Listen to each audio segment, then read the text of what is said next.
Good morning, everybody. How's you doing today? Good morning. Try it again one more time. Good morning. How's everybody doing today? Excellent. I would love to welcome you to the National Archives. This is an amazing place, and we are about to have an amazing program for you today. How many of you guys are excited about the authors that we have coming? Yeah? All right. So before we get into our authors, I want to tell you about a couple other things that we have coming up that you can come back and join us for in the future. On August 21st, does anybody know what's happening? What's happening? We have a solar eclipse. And we have a special program here. We'll have telescopes outside with the Air and Space Museum, and you can come here to safely view that solar eclipse. And we'll be talking about the solar eclipses in the past and pulling out cool records from our holdings here at the National Archives. On September 16th, we will be celebrating Constitution Day with a family day from 10 to 4 all day long in the Boeing Learning Center. And, of course, you don't want to miss the National Archives sleepover. Come spend the night in the archives, sleep in the Rotunda. That will be happening on October 14th. So today we're having our author discussions this morning, followed by book signings, and then afternoon workshops. So if you have not already signed up to work with one of our fabulous authors, please be sure to do that in the lobby after our presentation this morning. And all of these authors do one thing, and they do one thing really, really well, and that is research. And they use that research in their writing, and so you get to learn more about that in just a little bit. Also, this is our first time doing this program, so we really hope you enjoy it, but we also really want your feedback so we know how we can improve it for the future. So please, at the end of the program, make sure you fill out an evaluation for us and leave it in the boxes in the back of the theater. So without further ado, I am happy to introduce Kitty Felde. She is an award-winning public radio journalist, a playwright, and a host and executive producer of the Book Club for Kids podcast. This is a free 20-minute podcast where middle schoolers talk about books. Kitty is also an award-winning playwright. She co-founded LA's Theater of Note and is the lead playwriting program for the Ola Youth Theater in Los Angeles. Please give a big round of applause for Kitty Felde.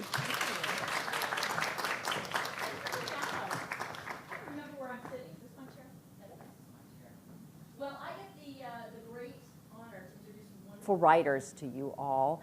As was said by Amber, we are here to talk about how these really wonderful writers use research to tell even better stories.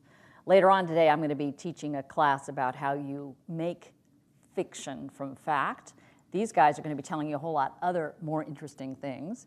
But let us begin by meeting our panel. First out is John Hendrix. He is a New York Times bestselling illustrator and writer. His artwork has shown up in The New Yorker and Rolling Stone magazines, and his literary work includes John Brown, His Fight for Freedom, Drawing is Magic, and his most recent Miracle Man, The Story of Jesus. A great round of applause, please, for John Hendrix. He's been doing too much Jesus research, I can tell.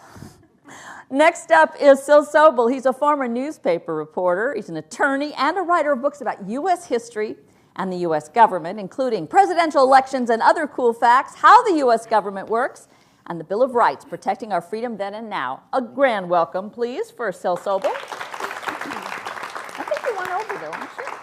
I don't know. We'll figure out our chairs in a minute. Next up is Campbell Bartoletti. She is a former 8th grade teacher, so don't cross her up. We know how firm those 8th grade teachers are.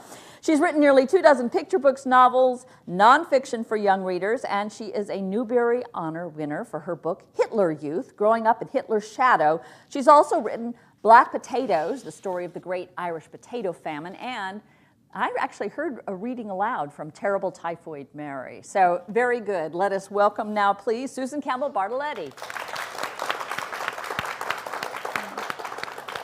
Up next is Jacqueline Jules, who is an award-winning poet and author of nearly 36 books, including the Zapato Power and Sofia Martinez series, and Unite or Die, How 13 States Became a Nation. Her poetry has, and you may remember reading this. Does anybody read Cricket? Anybody get the magazine Cricket? She's okay, well, her poetry shows up in Cricket and in Cicada. So a welcome, please, for Jacqueline Jules.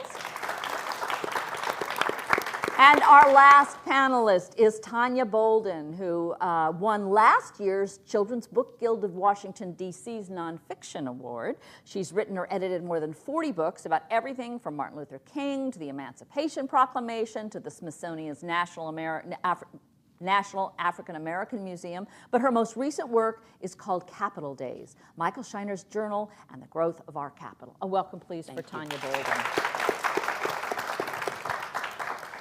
Well, let's start off with asking these guys what kinds of research they did. What was the primary source or the most, of the research for maybe your most recent project? Tonya, why don't we start off with you? Well, Michael Shiner left a journal. He was a man born in slavery in 1805, spent most of his life in Washington, D.C., working at the Washington Navy Yard. He eventually secured his freedom. And a few years ago, I was researching something else, and I always stumble upon things. And I stumbled upon 2 pages of his journal at the Library of Congress website. And it was this harrowing time in his life, and I said, I want to know more. So one of the things I did was, and as I always tell young people, you don't have to know everything, but you have to be able to find people who know more than you do and convince them to help you. So I found a man named John G. Sharp who had transcribed a 186-page journal. And I reached out to him one day and said, and that began the research, because he had done a lot of research on Shiner. Then I also, I love reading old newspapers. So I was reading newspapers that mentioned Shiner from his time. And then it's just, I tend to stumble upon things. I never have a plan. I just go from one thing to the other, picture research, and then, well, let me Google this year without summer that he talked about, that this really happened. So my process is very messy. Well, did you start by just Googling or going to Library of Congress website? And how did you know where to start? Well, I guess I Googled and I found John Sharp's transcript at the Navy Library online. And then I read more. And then I reached out to him, and then I started reading books, because Michael Shiner chronicled the War of 1812, the laying of the cornerstone of the Washington Monument, when D.C., which I didn't know, the Confederates attacked in 1864 during the Civil War. So he had these events, so then I would under-research the events. But, I really don't have a plan. I just some days I say I'm going to write, and I end up doing picture research. And sometimes I find the artwork leads me into another direction. So I just kind of follow the spirit. Fingers crossed. Well, so you're an old newspaper hound. So, I mean, do you go to newspapers first for your research? Generally not. Well, that would have been the logical choice. Most of my books have to do with the Constitution, the U.S. government, how the U.S. government works was my first book. So I actually go right to the source itself. I go to the U.S. Constitution. Now, this copy of the Constitution I got from a former Chief Justice of the United States named Warren Burger. Because when the 200th anniversary, the bicentennial of the Constitution was occurring in 1987, there was a commission that was chaired by former Chief Justice Burger to honor the Constitution. And he went around giving copies of the Constitution to people he'd encounter. And I worked for the federal court system at the time and was fortunate to meet Chief Justice Burger. And he handed me this in 1987. Now, it wasn't until 12 years later that I actually started writing.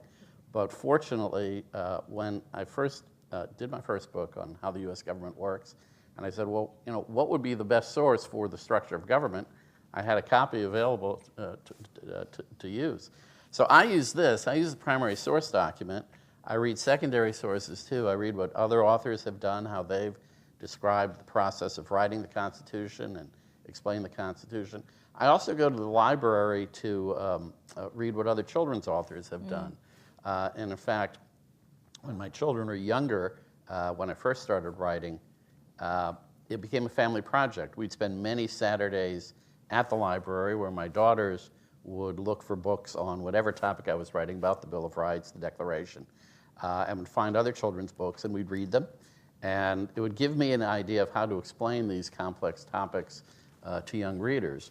So having children do the research, help me with my writing was just a fabulous way to start this And career. it was really free labor, too, wasn't it? Well, yes, no. Actually, no, it's not.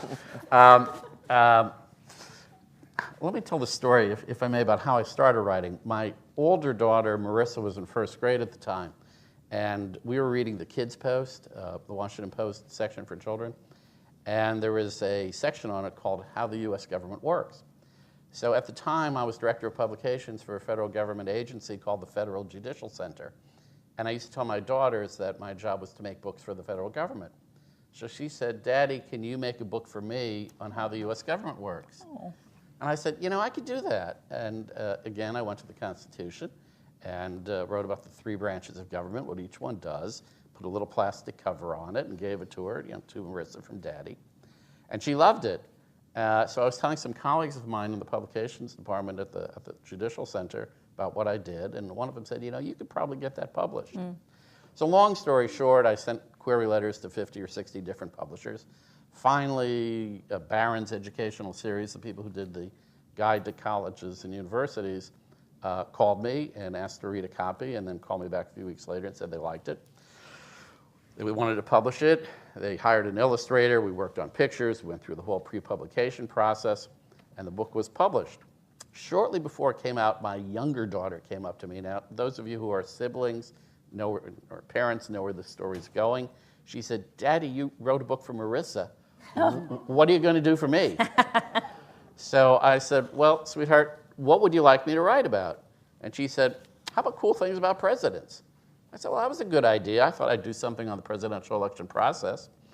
So she and I sat down, we did some research, and we wrote my second book, Presidential Elections and Other Cool Facts, which describes the presidential election process and has some trivia on presidents. After that one came out, my publisher called me and she said, well, Mr. Sobel, do you have any other book ideas? So I have no more children. That's exactly what she said. She said, Mr. Sobel, your biggest, I confessed to her how I got my ideas. She said, well, your biggest problem is you should have had more kids. But we came up with the book on the Constitution and the Bill of Rights and Declaration of Independence from there. My point is that for me, it became a family project. So because the children suggested the idea, Izzy, the younger daughter, said, well, Daddy, what are we going to get out of this? So to this day, and they're 26 and 24, they each get a 10% cut of my royalties. Now, it's not a lot, but, They have a what do they call it? Something in this game. Absolutely. They both moved Skin in into this new apartments in the last 3 months, one in Philadelphia, one in Washington, and both have new couches, thanks to that suggestion that came up 15 years ago. There we go. All right, back to the original question, Jacqueline. What was your primary source for finding information?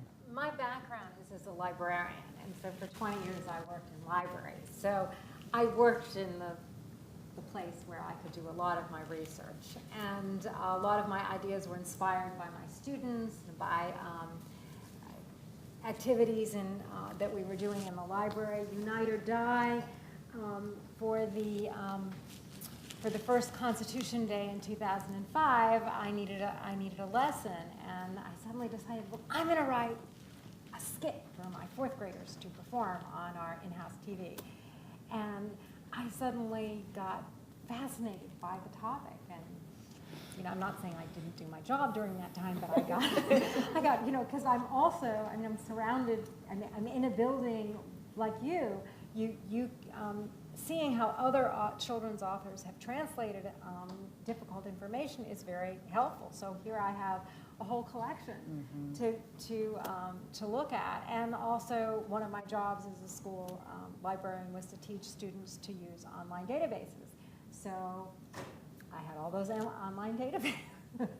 So I had the materials right there at my office, and was coming home later and later, because when I get fascinated with the topic. So a lot of my, a lot of the books that I've written and have come right from my office is very large, being a the whole dang library. Yeah, this would be the library. So I don't work full time as a librarian anymore, but during those years, that was my place, my first place to research. And I realized I flunked the seating chart, so you and I need to change places just for microphone purposes. We're all right? Okay, sorry. Oh, okay. Never mind. All right, let's turn to Susan. So were your 8th graders your inspiration for your first book? Well, my 8th graders did inspire me. I never knew that I wanted to be a writer, and my 8th graders were writing poems and short stories and bringing them into class. And I began to very quietly in the early hours of the morning write also. And so every writer, the first thing that a writer has to get to know, or the first discovery that a writer makes, is, of course, finding her audience and finding her voice and finding her subject, what it is that she wants to write about. Because it's not what a writer can write about, it's what should she be writing about. What is it that I should be writing about? And often I trust the feeling that I get when I come across a fact. For instance, I was reading the newspaper several years ago, and as I was reading down the page, there's this article about a woman by the name of Mary Mallon who became known as Typhoid Mary. And I remember reading this short little article and I read a little further and I thought, wow. And I went back and I read the article again, and then I cut it out and I put it aside. And that became the article from a newspaper that inspired the story of Mary Mallon, who became known as Terrible Typhoid Mary, who was allegedly the most dangerous cook of the early 20th century. And I begin, once I get the ideas, often it is the primary source that leads us to the idea, but I usually begin research with secondary sources. And I, figure out what the standard works are, what the works are as secondary sources. I pay attention to footnotes and acknowledgments and bibliographies, and then I turn to primary sources. Well, let me just interrupt. How many people actually know what a primary and a secondary source is? Well, excellent. Yeah. Yes? Shout it out. What is a primary? Stand up, please. I'll say it again so everybody can listen to it online, but your name, by the way? I'm Zoe. Hey, Zoe. So tell me what a primary source is. A primary source is something that comes directly from the source, such as, like, a letter from the president to his wife. But a secondary source is not by the person it's actually about, and more of, like, say, a nonfiction book about life in the 1800s. All right, so I'm going to sum that up. So primary, let's have a round of applause. Thank you. Much better said than I could ever do it. Zoe's example, a primary source would be a letter, say, from the president to his wife, something actually from the human being who we are writing about. A secondary source might be a book about that president. So well said. Okay, so now we know it. Now we have our language. Yeah. Continue. And so Mary Mallon, the only real, she only participated in one newspaper interview, and all we have left behind, in her own words, is a 6-page letter that she wrote once she was quarantined on North Brother Island. And I loved the challenge of this. I loved the challenge that I was going to have to rely on 6-page letter in order to write a full-length nonfiction book.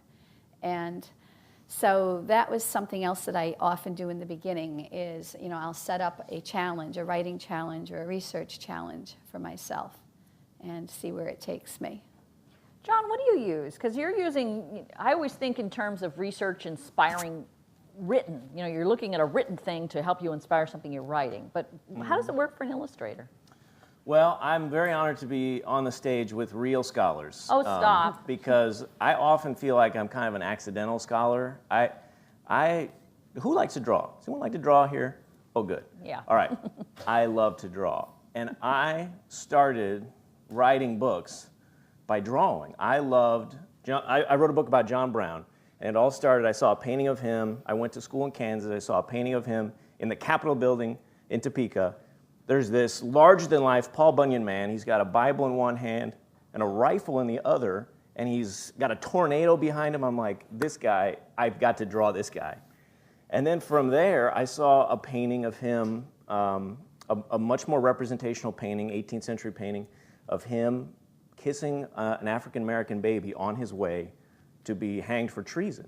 And I thought, who is this guy? So I entered writing by wanting to make images. So my visual research actually was kind of the first thing that I loved about John Brown. And then I started reading books, and then it was like, this guy is amazing. He's really more of a civil rights icon than this crazy terrorist or some, ridiculous outsized figure.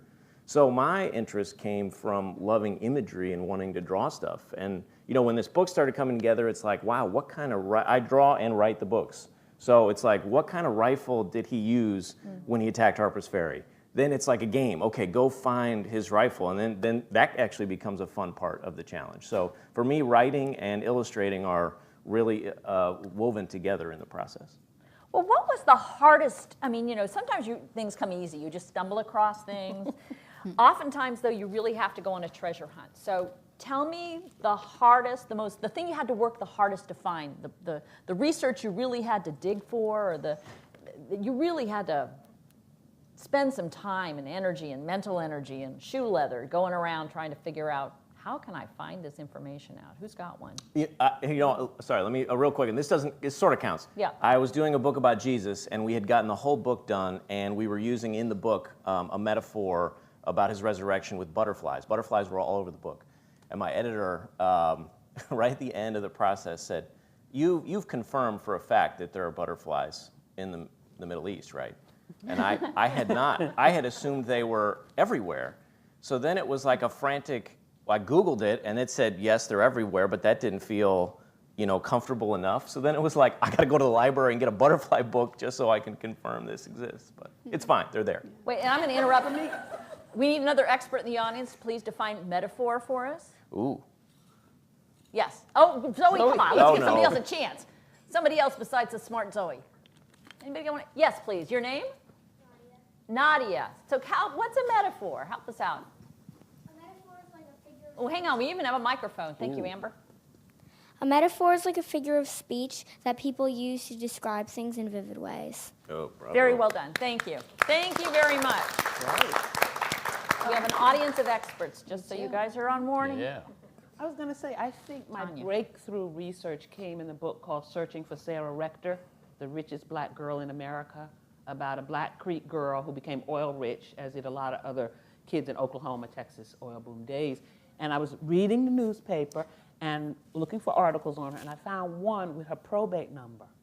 So I contacted Muskogee County District Court and said, I have a probate number. Well, you have to explain what probate is. Well, her estate, all the documents, because she had a guardian. So anytime he wanted to spend money to build her a house or send her to school, he had to present a petition, and he had to get a court order. Or there were records of her, I didn't know what was in it then, but it's documents pertaining to a person's, her case, her guardianship.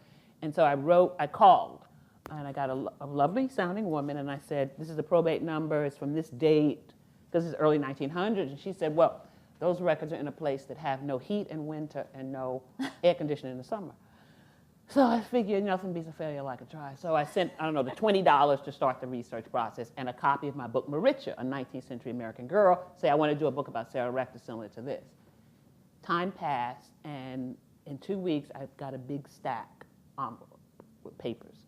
And from January to June, I must have spent just for postage and photocopying costs, about over $1,000. But they were legal documents that helped me piece together her story. Because there was rumors out there about her guardian being a con artist and ripping her off. But I could find out, she attended Tuskegee for a brief period. Then I contacted Tuskegee and said, can you confirm? He said, yes, and her guardian was such and such.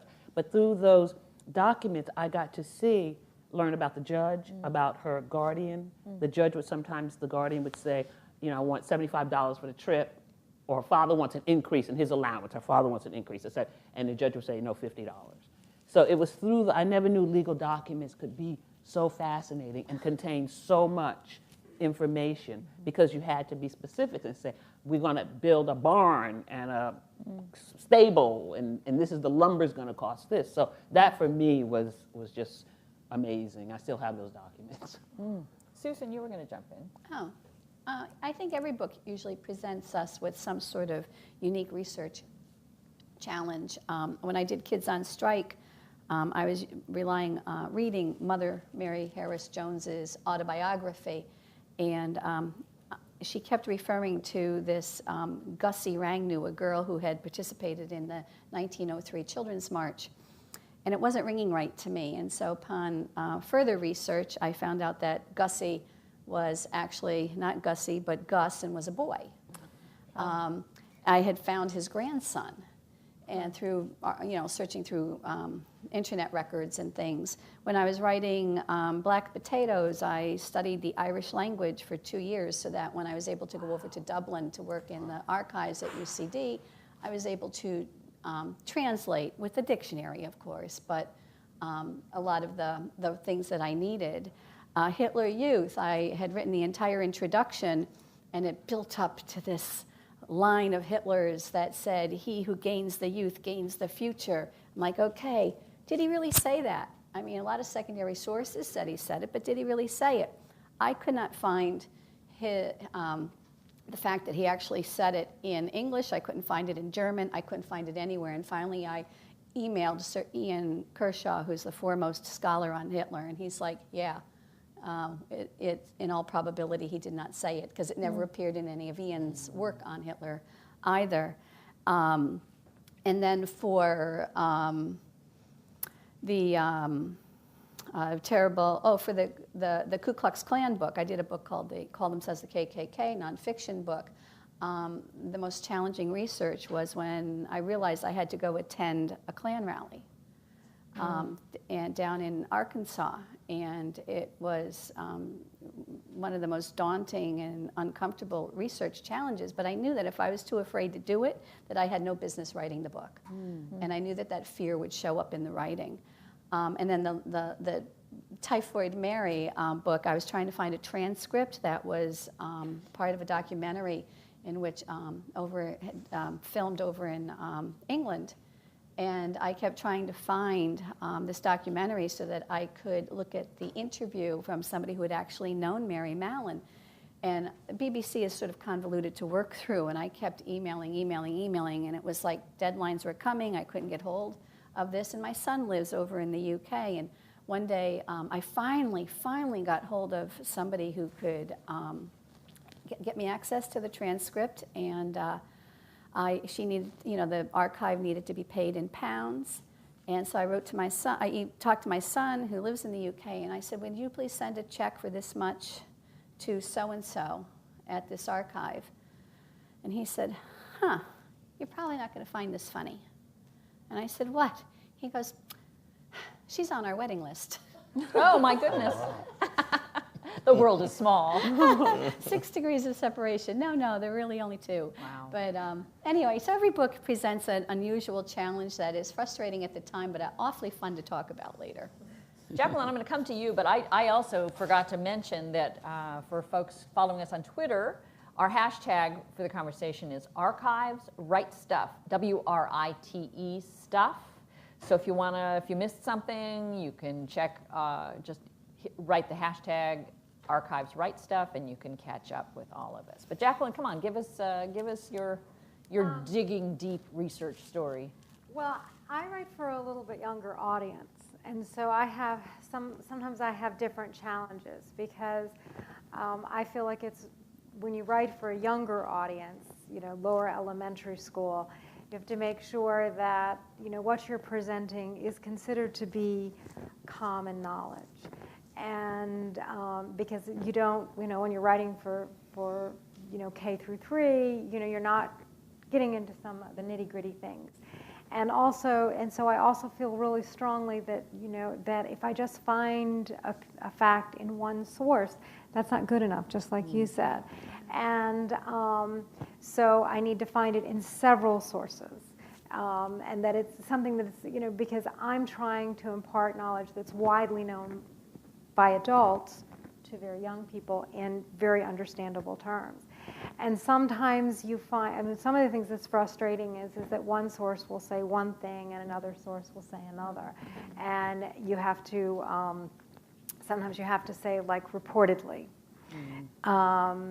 Or you have to, like if you're looking up Sacagawea, some people say she died as a young person, and there are some sources that insist that there's myths about her. And sometimes when you're writing about people that have, who are larger than life and there's myths about, you have to also debunk those myths. But you also have to find several sources which say the same thing. And I've always found, I find that to be one of the challenges, is that I'll do a lot of research and I'll find this really interesting, intricate, more adult idea, and I can't use it because it doesn't work for my audience. So I have to kind of pull myself back sometimes. So that's my challenge. Well, Syl, I would imagine because you're sort of treading an area where there are quite a large number of books that have been written on the topic of the U.S. government, et cetera, et cetera. I mean, have you found a secret, something that nobody else has found anywhere? Wait, it's a treasure map on the back of the Constitution? Wait a minute, I forgot about that book. I knew it. Well, actually, I had the unpleasant experience, which is even more embarrassing, after hearing how my colleagues, what kind of research you all have done. I had the unpleasant experience of finding out that I had written something incorrectly after the book was published. So that was really my most embarrassing moment. And yes, I did find out something that it's not very well known, but not through my own research, but through someone else's. When the first edition of Presidential Elections and Other Cool Facts came out, I had a section in the book about the 4 sets of relatives who've been president. And I think most people know who they are: the Adamses, of course, the Harrises, the Roosevelts, and the Bushes. Everyone knows that, right? So about 6 months after the book came out, you don't know that? Well, now you do. No, there was one in there I didn't hear. The Harrisons? The Harrisons, William Henry Harrison and Benjamin Harrison. Oh. Yes. Well, there you go. So now you learn that. know that. Well, Get that I book. thought I knew a lot about the topic, right? So there it goes, 4 sets of relatives. Okay. I got an email about 6 months after my book came out from someone who said, "You're wrong. There were 5 sets of relatives. Zachary Taylor and James Madison were distant relatives." I didn't know that. So I immediately went to Google, went to the biography of Zachary Taylor, and sure enough, he was a distant cousin of James Madison. And then I went to the biography of James Madison, and yes, his distant cousin was Zachary Taylor. So I didn't know that, and now the edition has already been out, and there's nothing we could do about it.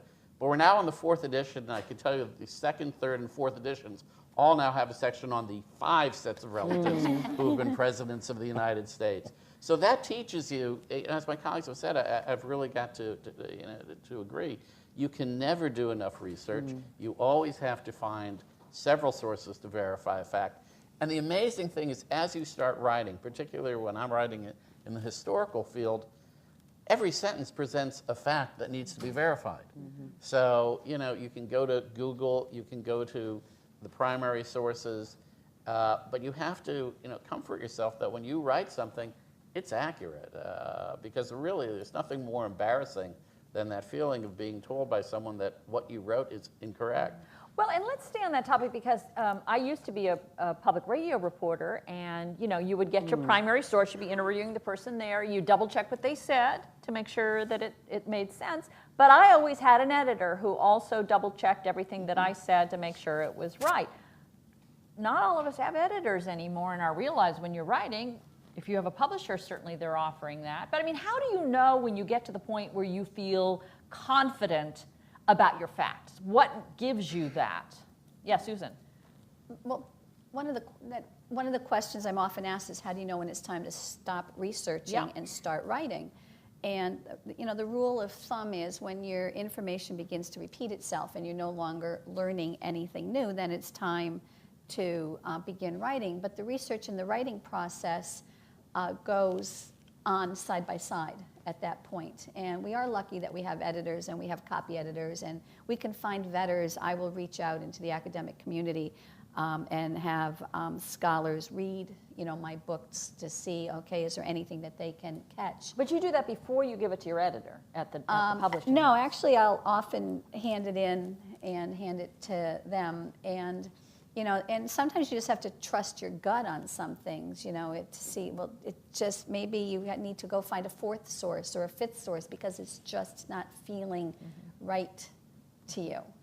And that's when you'll often find, you know, those mistakes or something that'll turn up that needs to be researched a little further. John, I would imagine. Oh, go ahead. I also Tonya. use an expert reader, someone you know who's a scholar in this subject to read.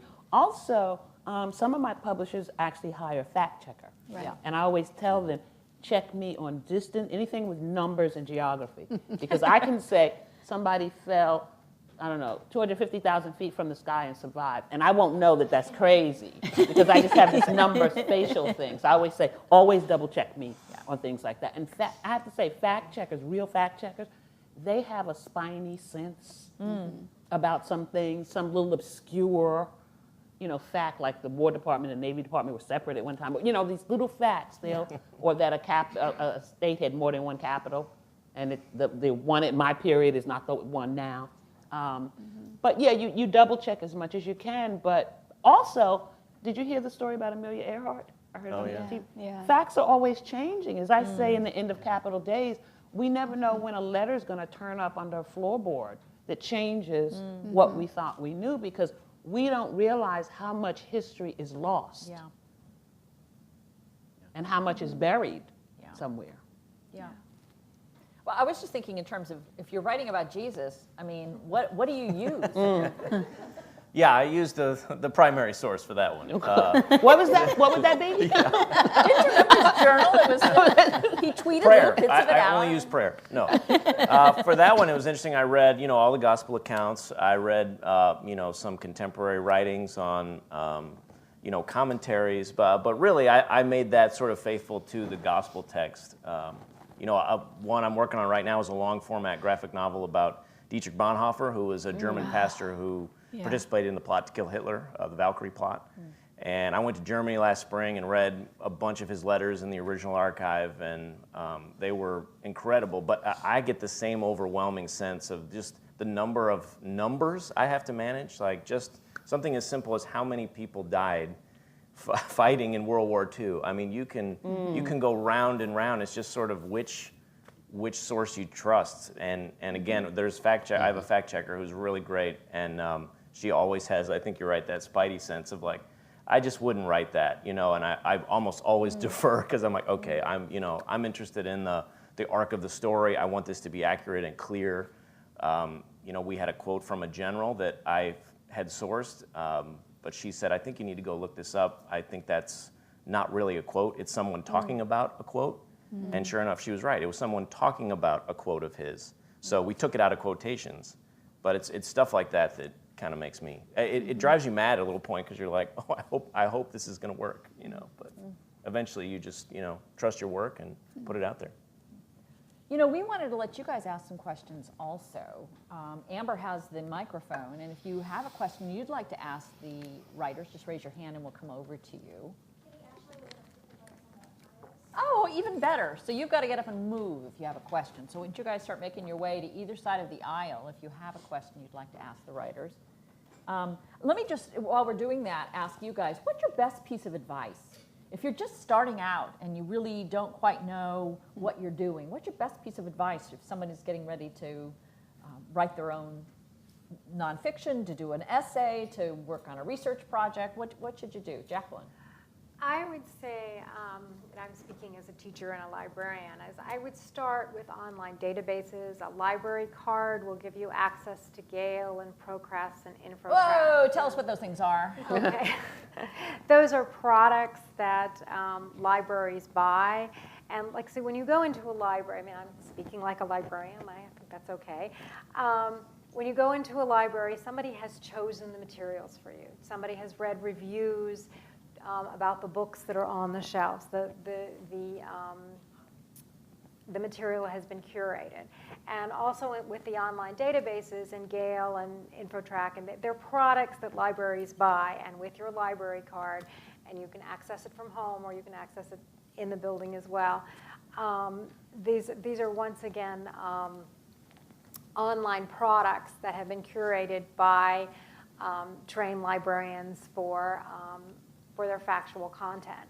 When you go on the web, if you just do a Google search, you need to evaluate each website, and that's a rather lengthy process. So, and certainly you know, that's okay, but if you're just starting out, start out with information that's already been curated so you can build your base of common knowledge. So then when you go to research on the web and you come across a site that doesn't seem to jive with what you've your original base of common knowledge, then you know the red flags will go up much quicker.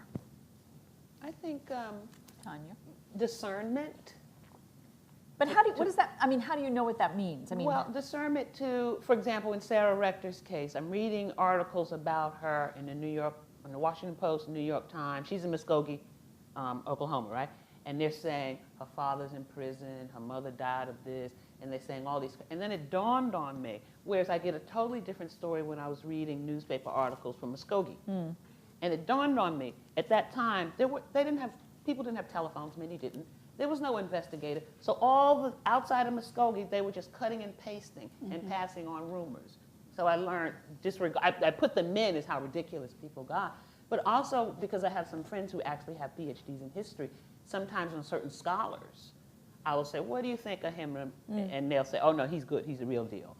After a while, you can tell when someone has an agenda, a scholar has an agenda, and they're having a fight with another scholar over something, or they're trying to get the Lincoln Prize, or whatever the thing is. But I think there's nothing beats just kind of common sense to say, does this make sense? If Sarah Rector was supposedly ripped off by her guardian, how did she have, I don't know, like $20 million equivalent when she was 18? You know, he wasn't a very good thief. And then I researched him and see he was an humble farmer, and when he died, he wasn't rich. And everyone had said, no, he was a ripper. They were all, because he was white, all the white guardians. So sometimes you just have to use, you know, I think a lot of common sense. And the more you do it, the better your sense becomes. And I think each subject tells you where you need to start. I have a book coming out on Frederick Douglass. I'm very familiar with him. So the most important research for me was reading online at the Library of Congress receipts and some of his correspondence to get a feel of the not public man, and that he liked a lot of red meat. And he had a gold watch, and where he bought his gaiters. That gave me that feel of him as a person. Same thing when I did a book on King. I knew quite a bit about him. So the most important thing for me to do was listen to him, to his sermons, to hear his cracked voice, to hear him inspired, to hear him depressed, to hear him angry. So I think the subject kind of will tell you what's the place, so that you're not just writing a book that speaks to an intellect, but also to a spirit and a soul, and that if you're writing about someone, you are capturing their spirit, their soul, their essence, their foibles, so that you present a living human being that we can all relate to as opposed to a statue. Yeah, and I want to just add on something you said, which is that what writers call telling detail. In other words, you found that receipt that he liked to buy red meat. Now that's not, you know, but that creates an immediate picture in my head of a real human being and a specific human being. You know, if he were a vegetarian, we'd think something different, you know? So it's those things, but how do you decide which ones are important? Well, I don't know if I use meat in the book. I use some other things, but I don't. But you made a decision. Right. You know, I made a decision because I think it would have been too complicated. It was just sort of too complicated to get in. Whereas you can say he bought a gold watch, he had his shirts made here, as opposed to buying, you know, ready to wear. But I think when you're writing, you're in a zone. The research is with you always, and you're writing in the back of your head when you're not writing. So it's a very personal, emotional thing. And I think sometimes I go to sleep, about to go to sleep, and I'll go, oh, boom, you don't need that paragraph. Oh, boom, you need to find out this. Because the mind is always, like I said, when you're in the zone, when you're really surrendered to a subject. And I think, if anything, I would say you have to surrender to the subject. I always say that writing is like acting, and research is getting into character. So if you're doing some great luminary, don't start with the big facts. Go find out when he or she was living, like what did a meal cost? What did a hamburger cost? What was the popular music of the day? when I did a book on all-girl bands during World War II, I listened to a lot of swing music over and over and over. I'm not much like Susan. I don't go travel every place. But I couldn't go to Great Barrington when I did Du Bois, W.E.B. Du Bois, so I bought postcards of Great Barrington and saw the church he and his mother. Because I think, you know, I can do kind of like sense memory kind of acting work, that you can get a feel of a place, for me, without necessarily being there. Can I add to something that Tonya's saying? Because you bring up the word acting, and writing is a lot like acting on the page. But and acting is about finding the emotional truth. It's about personal and emotional connections to the material. So even though perhaps, you know, the fact that red meat did not make it into the final manuscript, there's some connection there. And that's the sort of connection that I journal about. I keep a journal I have. And when, for instance, I interviewed the brother of Helmut Hubener, Helmut Hubener at age 17 was the youngest person on death row in Nazi Germany. And he was executed. I found his brother and I interviewed his brother. And you know, that interview just filled up my head. I also interviewed Helmut's best friend who survived all of this. And those two interviews just filled up my head, and I journaled for pages and pages and pages. There was a personal and emotional connection there. There's also an intellectual connection, which is you know, what we often rely upon as well. But I think that's, if I was to give one piece of advice, once you find your subject, all right, dig deep inside to find and journal about it, think about it, talk about it, take walks thinking about it. What is the connection that you have to this material or this subject that makes you want to tell this story? Could I step back for just a moment? I agree with what you've all said. You've really got to dig deep. You've really got to throw yourself into the character, throw yourself into the facts, throw yourself into the story. Then you have to back out, because then you've got the very practical challenge of putting your story into words. And what I think is the most important thing, and this is the craft, this is just the technique. This is the question of knowing your audience, understanding your audience, and anticipating what they want to know and when they want to know it. And that's a very different thing if you're writing for children than if you're writing for adults. You have to understand the thought process of your particular audience and what fact, what story, what spin, what bit of detail to put into the story when. And the best way that was ever explained to me was when I was a young newspaper reporter in Binghamton, New York. And I wrote a story that I thought was excellent. And my city editor called me over and said, "So, we'll get over here." And I said, "What's the matter?" He said, "Do you ever talk to your mother?" And I said, "Of course I talk to my mother." He said, "Well, go back, pretend you're telling your story to your mother, and rewrite it that way." And that was really the key that I've kept with me ever since. How would I tell the story? I experienced something, whether at the time I was covering a fire or an auto accident or a city council meeting. I experienced something. I gathered information. Now, I need to relate what's important from what I gathered and give my readers a sense of what I experienced and what I think is important and what it means to them. And I've got to put it in words in a certain order that will get across what I'm trying to tell them. That is something that you really have to pull yourself back, I find, from the characters, from the story, from the emotion, because it's a very technical thing in a way. So it's kind of going back and forth, and I agree.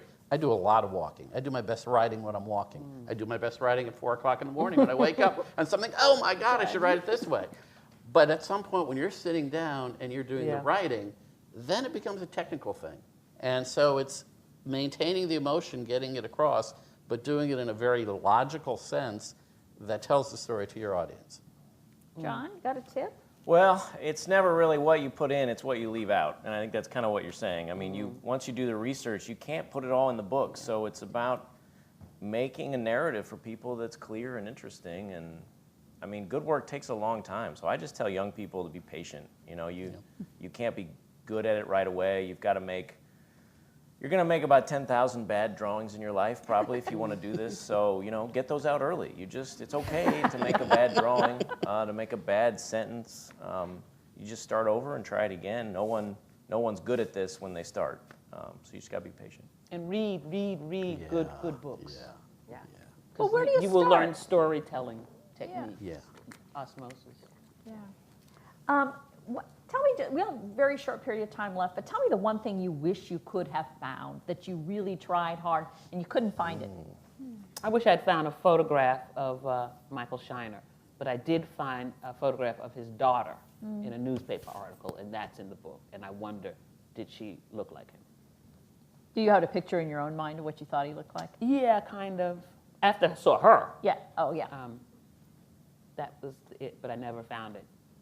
So this is not Michael Shiner. This is just an image of a black boy around the time that Michael Shiner was 9. Susan, you're thinking hard over there, I can tell. I'm trying to think. Jacqueline, you're the librarian. Come on. What did you not be able to find, even as a librarian? Well, I mean, one thing as a librarian, your job is to service patrons, your audience, your students who have an interest in all kinds of things.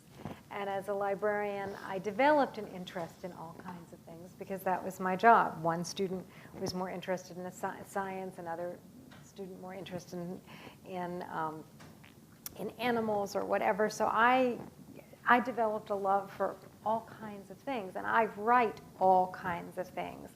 I do retellings of traditional tales and biblical tales. I do biographical poetry. I mean, just like a librarian reads all kinds of genres, I write in all kinds of genres. So what couldn't you find, though? Generally, if there's something I can't find, I just don't do it. So, and I go on to the next project. So I can't say, and so I really can't come up with something. For me, I was working on this Dietrich Bonhoeffer book, and when you're making a graphic novel, everything is an image, right? And I went to Germany partially to try to find some of these sites that he was at because there were the photos then. Nobody's taking photos of Tegel Prison in Berlin, right? But he spent a huge amount of his time there. So it's like, I'm always struck with, okay, I'm just going to have to invent what I think this prison cell looked like. I'm going to get as close as I can, but there's no photos of what his prison cell looked like for obvious reasons. Many of the sites in Berlin were bombed, out of existence after the war. So to me, it's always imagery. It's always like I can't find an image of this thing or that thing, and as a visual nonfiction book, I basically have to invent it in good faith. Like I'm going to get it as close as I can. I'm going to base it on other things I've found, but it's rarely the actual thing. That's why I mentioned the rifle, because I found the actual rifle he used in Harper's Ferry raid. So I always talk about that one because it was such a victory. But yeah. I think we're out of time, so I'm sorry we can't get to everybody here. Remember, the hashtag is #ArchivesWriteStuff. And if you want to continue this conversation, by the way, speaking of fiction and making things up, we have a lot of workshops this afternoon where these guys are going to teach you how to do it with reality. If you aren't in one of those workshops, come back to the auditorium and you can participate with our webinar where we're going to talk about how you make fiction from fact and when you're allowed to take a step over that line and start making stuff up.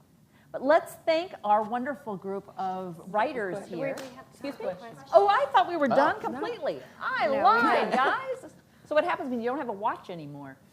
All right, well, this is your time to ask questions then. If you have questions, if you don't, I'll just hog their time, but I bet you guys have questions. So come on down to the microphones. Zoe, surely you have a question. Zoe has all the answers. Well, Zoe will have a question in a minute, but we do have a young man. Is that a gentleman over there? I can't quite see. Yes. Your name, sir? Zach. Zach, hi. What's your question? How many drafts do you guys do? Oh, how many drafts do you One. have? There's only one draft, and then it's published. Oh! I think before my editor sees the first draft, I've done 3 or 4 or 5. Wow. I usually lose count. I do so many drafts. This book, Unite or Die, started out as a skit that my students performed, and it was like 800 words, and the final draft was well over 3,000 words, and I'm not even sure there is a single line from the original skit that made its way into the book. I find that I rewrite things, and I would say, 20 is a low number. I think I have a lot of manuscripts that have been rewritten close to 50 times. Same thing. I'll write one, I'll put it away for a few days, I'll look at it again, I'll make changes. Then maybe I'll let a few people read it, like my daughters when they were little. Not my wife yet. Maybe some outside experts will read it. Then when I'm fairly comfortable with it, then it goes to Joan, my wife, the Joan test, which is usually the most difficult thing. We're still married after 32 years, but it's been shaky. When I get past her, then maybe I'll show it to an editor, then the editor will send comments back to me. Then it goes to their outside reviewers, then they'll send comments back to me, then it goes to the copy editor. 8, 10, 12, on and on and on. Yeah. Susan? It depends how quickly I can find the voice to the piece that I'm working on. Sometimes the voice comes right in the beginning, as it did with Terrible Typhoid Mary. Other times I might keep writing 30 pages, 40 pages, 60 pages and throwing it away and starting over again because I'm not getting the voice. Sometimes it takes me 60 pages to find the voice of the piece. I like to send it to my editor before it is done in my head. I like to take the book as far as I can by myself. But I want to leave room. I want to leave room for whatever suggestions. If I get it too done and too polished, then it's all the harder to go back in. So I might get a book written, and it might take 10 drafts, or it might take 30 drafts.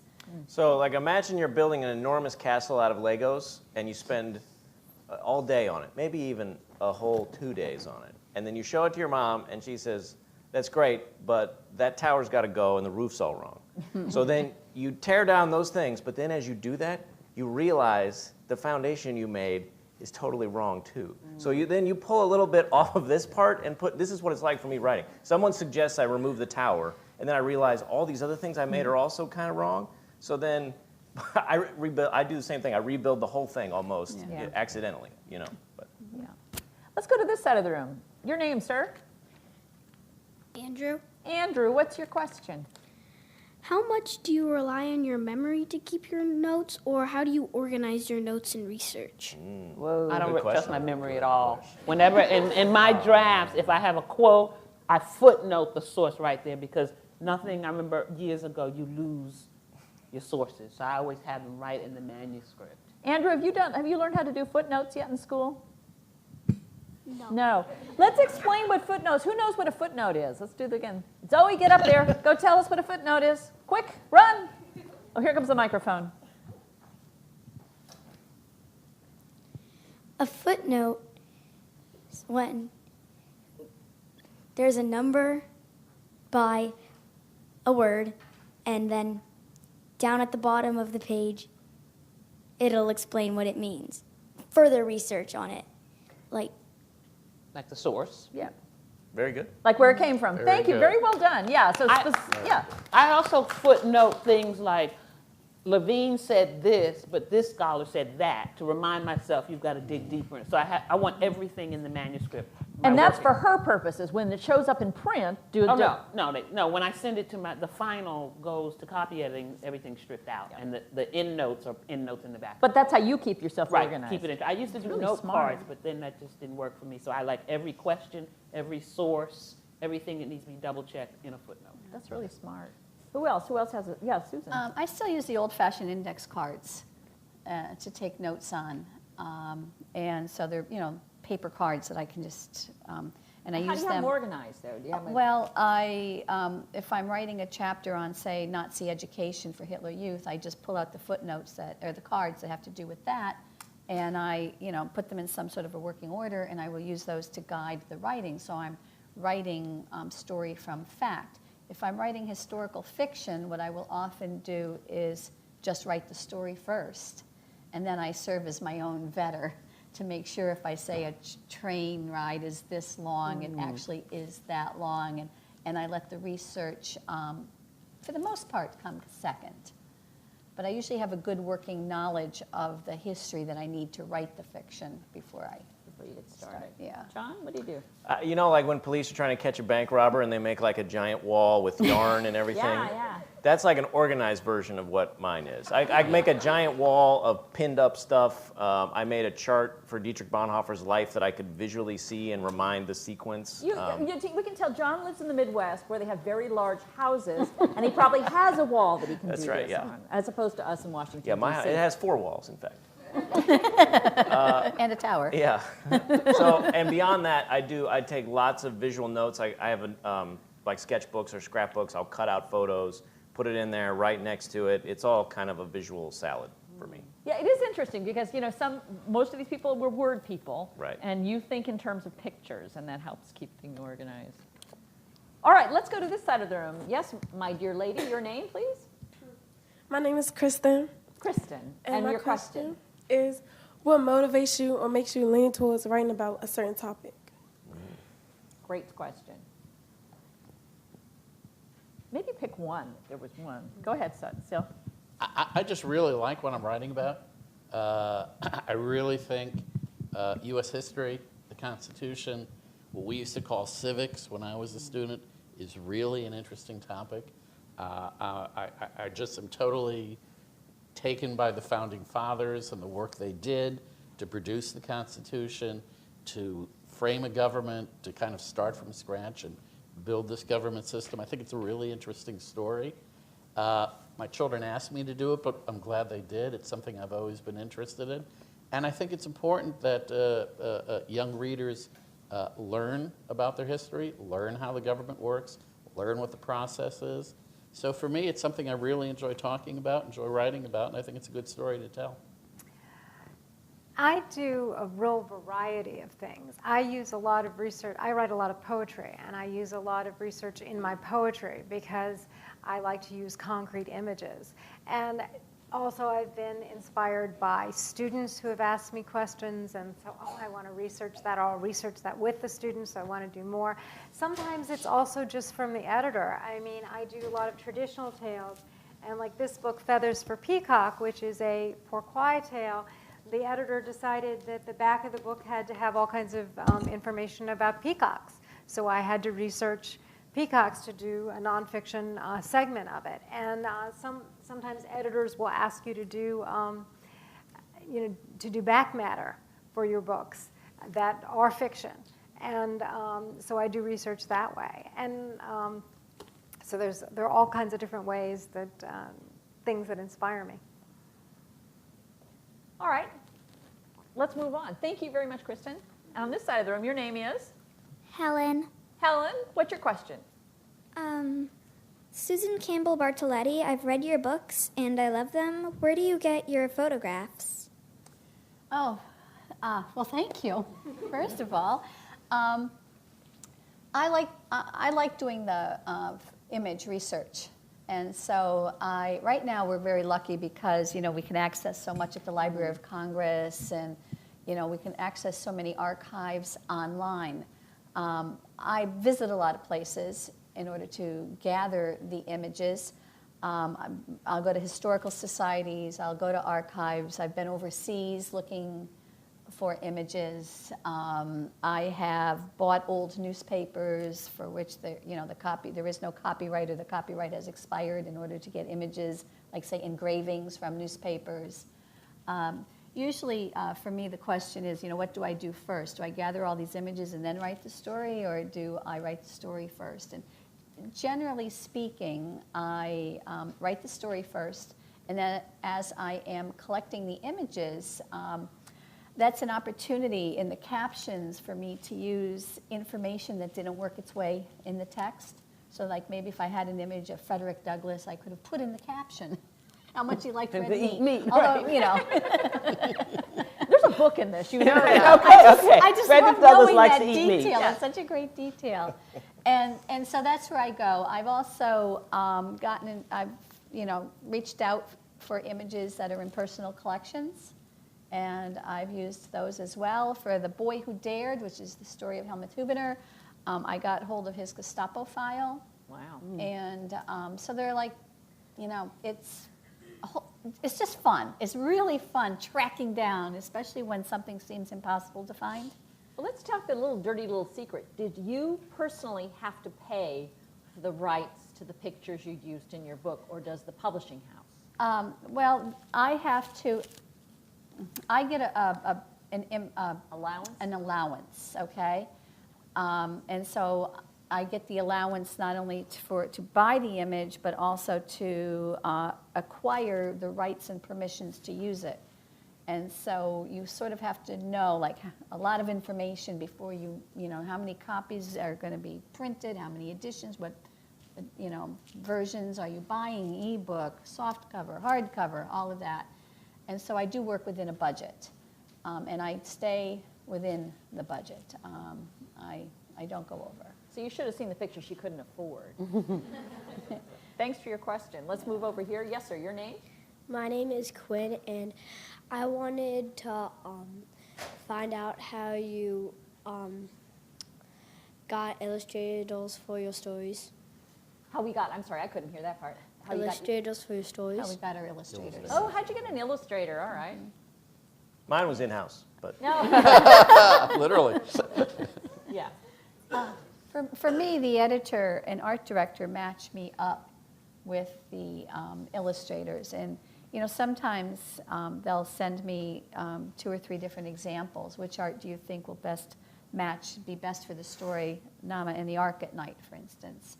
And, you know, I might get to pick, but usually they kind of know, I think, who they want to use. Yeah, I have the editor and the publishing house always picks the artist. So you don't get to pick your best friend to draw the pictures. Usually is sort of the answer. Well, Thank you. Oops. I have a slightly different experience when I self-published a book, because my daughters wanted to do the pictures. So they were 8 and 10 at the time. And I did publish one book on the Pledge of Allegiance, and you can find it. It's out there somewhere. And my daughters did the pictures, and it was great. I thought I was being Solomonic. I had half the pictures done by one daughter and half the pictures done by the other daughter, and I thought that was great. And then we came to the cover. Uh-oh. Well, that almost tore my family apart. Yeah. But, again, we came across a good solution. One of the daughters drew the pictures. The other did the lettering. So there's still a book with my daughters who've done the illustrations. The for the art book. of compromise. Perhaps we can send you up down the street. All right. Your name, my dear? I'm Sienna. Hi, Sienna. What's your question? What was the hardest book you made? The hardest book you ever wrote? Probably the one I just finished, whichever one I just finished. So right now it's the Frederick Douglass book, and then when I finish my next book, that will be the hardest. It's always the one I just finished. I agree. It's always what I'm working on, which I just put to bed. I mean, right now I'm working on a book called Pluto is Peeved, which uses Pluto as a metaphor for showing how science has changed. Mm-hmm. And so I go through different major changes in science, like Pluto goes through a science museum and talks to the Earth, and the Earth complains, well, I used to be the center of the solar system. I mean, it's also like in Reader's Theater format. So, and I had to go through so many different. I mean, we talked about Pluto visits a rock, and he discovers germs, and so I had to go through all these different scientific discoveries. So that was. In so many different disciplines, so that was a lot of work. Yeah. For me, the hardest book was, and probably always will be, they call themselves the KKK. It was very, very difficult to look at a history of our country and what ordinary people and leaders, the actions of ordinary people and leaders who did not live up to the words of our Declaration of Independence and the promises of our Constitution. In a similar vein, for me, it would be Emotionally, was the book I did on Reconstruction called Cause. Yeah. Having to read through those records of what was done to black folks to keep them from voting. Yeah. It was just... And it's so interesting that that is like the piece of American history that is not very well taught. No. That's why I did it, because when I was in school, I was told, I got a paragraph, it was a horrible, dark time in American history when some black people got to be in politics and they were buffoons and brutes. Well, a lot of U.S. history classes end that time period with the Civil War, and the Civil War ended at Appomattox. And we don't cover this next period. And in social behaviorists say that it takes 5 generations for people to overcome cultural trauma. And we look at the trauma of those times, and times that really didn't end it, because we moved from there into Jim Crow, and how many generations are we past? And the thing I'm always shocked at, we do book club in a lot of schools in the DMV area, and how many of the kids get the Civil War and the Civil Rights Movement mixed up. And I know they both have civil in it, but it's actually the way it's taught. They get a unit on the Civil War, and the next the next week, they got one on civil rights, and it's as if no history had passed in between, as if nothing had happened in between. So we're not The doing thing that. about the trauma, what you said about trauma, is that's the other thing that I found the book also inspiring, because I realized I come from people who were enslaved. I come from people who experienced that. And here I am, an author in my right mind, with 40 books published. It tells me I come from some amazing people. Because if they weren't sane and had passion and love and held on to their humanity, I would not be here. Or I'd be like out of my mind somewhere. So, I mean, that's the other thing we get from it. And I always try to do that with my work, is not just give the victimization and the trauma and all of that, but talk about, my God, look what we've achieved. Right. Thank you very much. Appreciate that question. Thank you. You're welcome. This side of the room, who's got a question? Yes. Hi. Name, please. My name is Heidi. I'm a Girl Scout troop leader. And I was wondering, did you initially publish your books yourselves, or how did you get started with that? Did you find an editor, a publisher? How did you get started in the field? I started as a writer for hire. I had quit a job working for James Goldman, who did Lion in Winter, and I just said, I'm going to give it a shot. So I've always had to be flexible. So that's why sometimes editors will call me and say, hey, would you be interested in this? Because they know I'm that kind of writer. So I just started doing all kinds of work and then found my way into writing for young people. It was a great experience to write for IBM Newsletter, then to switch off and write a study guide, and then to write a novelization of a gospel musical. So for me, it was great to just do whatever. Can you do a book on mail order business? Yep. Working as a librarian, I was very familiar with all the different publishers, because a big part of your job as a librarian is collection development, so you're buying books. I also, SCBWI, which is a Society of Children's Book Writers and Illustrators, I go to conventions. But like Tonya, once you get, I started in a niche market, and developed a relationship with an editor who asked me to do more. And then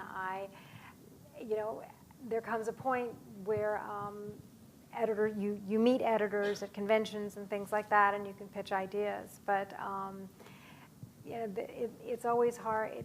It's an entertainment business.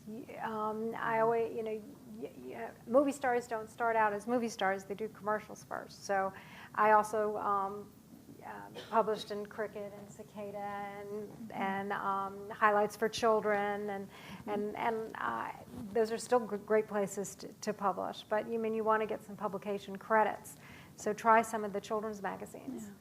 SCBWI is your best investment, the Society of Children's Book Writers and Illustrators. There's local chapters and there's national conventions, and you'll find a writing group that will share ideas and critique your manuscript, and it's the best $60 you'll ever spend. I think that's how much it is these days. 75, sorry.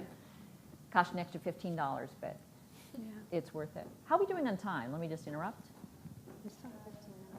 Excellent, we got time. All right, let's go to this side of the room. Hello. Hello. My name is Jeremy. So I've been a writer and an editor, and I find the editing a lot easier. And it goes back to what you guys were talking about with the drafts, the number of drafts that you do. And, for me, definitely, I didn't learn to love or appreciate the process of writing. How did you get to that point where you learn to tolerate or embrace the process of doing drafts over and over and handling the writer's block? And have you even come to love the process almost as much as the final product? Well, it's really about training yourself to not make the perfect the enemy of the good, and to not edit and create at the same time. Because you're right, creating is a lot harder than editing. And if you try to do them at once, you will be miserable. Because you'll write a sentence and then you'll delete it, and you'll say, no, it's terrible, I'm terrible, why am I doing this, right? So you have to just get into a place, maybe it's a physical room that is, Annie Dillard said the perfect way to write is in a concrete room with no windows, right? With like 0 distractions. Now, some people, they need distraction to write. So you got to find that place where you're able to just sit and put stuff on the page. You know, whether for art it's sketching, whether it's writing, just write things. Don't critique it, just get things out there, and then set aside time to read it and edit it later. I really love the process of playing with words. I absolutely adore arranging and rearranging words until they come out the way I want. I mean, I wouldn't call myself primarily a poet because that poetry is a very large part of what I do, and arranging those words in just the perfect order. How many of you used to like to do, or still do like to do jigsaw puzzles? Okay. When I was young, I did jigsaw puzzle after jigsaw puzzle after jigsaw puzzle. I loved rearranging those pieces, and like a piece that didn't fit down here maybe fit at the top of the puzzle. And I feel like that's what I'm doing now with words. I'm rearranging them until they make that picture that I love. And I really just enjoy, I love playing with words. We have a question on this side of the room. Your name? My name is Beth. I am also an editor, and I also find editing much easier than writing.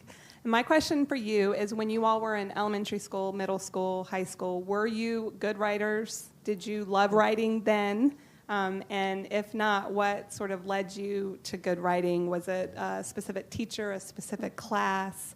Did it always come naturally to you, or was it something that you had to work on in your formative years? Syl? I'm a very slow reader, and by that I don't mean I read behind my grade level. By that I mean I read a book or a newspaper story or a magazine article very, very slowly. And I've always done that because I like to understand what the writer was doing. Why did the writer decide to tell me this bit of information here? Why did the writer use this word and not that word? Why did the writer use active voice? Why did the writer use passive voice? I analyze what the writer's doing. I did it unconsciously when I was younger, and I do it now even more so. Like Jacqueline, I love the puzzle of telling a story, of putting words together to impart information to a reader. And if I'm lucky, using just the right word that has just the right sounds and just the right rhythm. Because all of those things come into play when you're writing. So I've always read a lot. I've always analyzed what other writers have done, and I've tried to put that into my own writing. I think if you like words, if you like stories, if you like how it all fits together, that's what always drew me to writing. I always loved reading books, and I always loved writing, and I've always loved language. You know, like Toni Morrison said, we only have 26 letters of the alphabet. We don't have color or music. We have to use our craft to make the colors and make the music.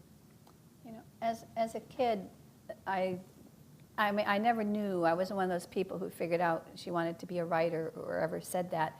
I loved to read. I loved to draw. Those were the two things I loved to do most of all as a kid.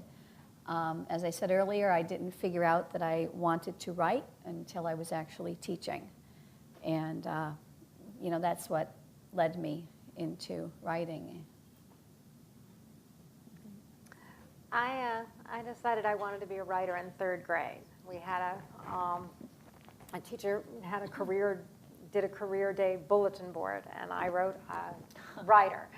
Now, I will say that was a dream that I declared. I didn't do anything about it for another couple of decades, but it was mostly because I like to read, and I wanted to recreate, something that, I would say reading was one of my greatest sources of pleasure from the time I was very young, and so wanting to write and create the thing that I like to do so much was very natural. John, pictures or words? Yeah, I've been drawing as long as I can remember, and for me, the writing was a way to tell the stories I wanted to tell. Like, I didn't want to sit around and wait for someone to write a manuscript on John Brown. I wanted to tell that story because the story was what motivated me, the narrative. So to me, it was all longing to put this narrative out into the world. And I always enjoyed writing as a kid, but it was always writing that was narrative-based. I never would have imagined it would be nonfiction eventually. I mean, if you'd told me that what I was doing as a kid, I imagined I was going to be designing Star Wars ships when I was 12. I mean, that's still, I was going to say, that's still open. I'm not taking that off the table. But yeah, I think if you like telling stories, then you'll probably like to write. Amber, are we out of time? All right, let's go. Hi. I was wondering, so you guys talked a little bit about like controversial topics, so like talking about, the Nazis and Hitler and slavery and the Ku Klux Klan and even like Jesus, and that produces a lot of scholarship that is very like biased and has an agenda, like you mentioned briefly. But how do you like approach that sort of topic in the sense that like how do you decide which scholarship is trustworthy, and do you ever engage scholarship that is like absolutely completely biased, and like do you use that at all in your writing to inform something? I guess I don't know if that's clear. Anybody want to? Yeah, I have. I mean, for Reconstruction and the book on the New Deal and Emancipation Proclamation, I read a lot of people who I knew had biases. Like, we'll give Lincoln a pass on colonization, that he really didn't mean it. And, you don't get $600,000 and do a pilot program for something you don't mean. But because they still had some information that was useful. So I said, that's the first thing I meant about discernment. You know what the biases are. I tend to, for Civil War Reconstruction, trust Eric Foner because he seems to be balanced. But after a while, that comes with experience. And then, like I said, you ask people who know more than you. That's my motto in life, is ask an expert. Call somebody and say on the Constitution, or anything, the World War II, who is the most accurate and least biased scholar out there? And you'll get probably a lot of opinions. But but after a while, you can tell. Anybody else? No. Well, let us thank our wonderful writers with us this afternoon. Well, actually, we're still in the morning hours, so let's have a round of applause, please, for Tonya Bolden, Syl Sobel, Thank you. Susan Campbell Thank you, Bartoletti, Zoe. Thank you, John Nadia. Hendrix, Thank all of you who and asked Jacqueline questions. Jules.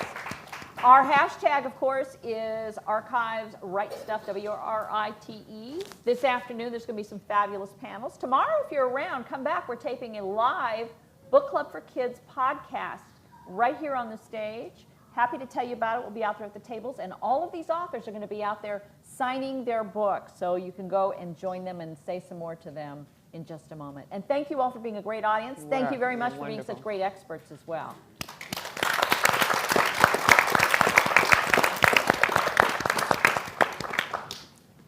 Good job. Good job.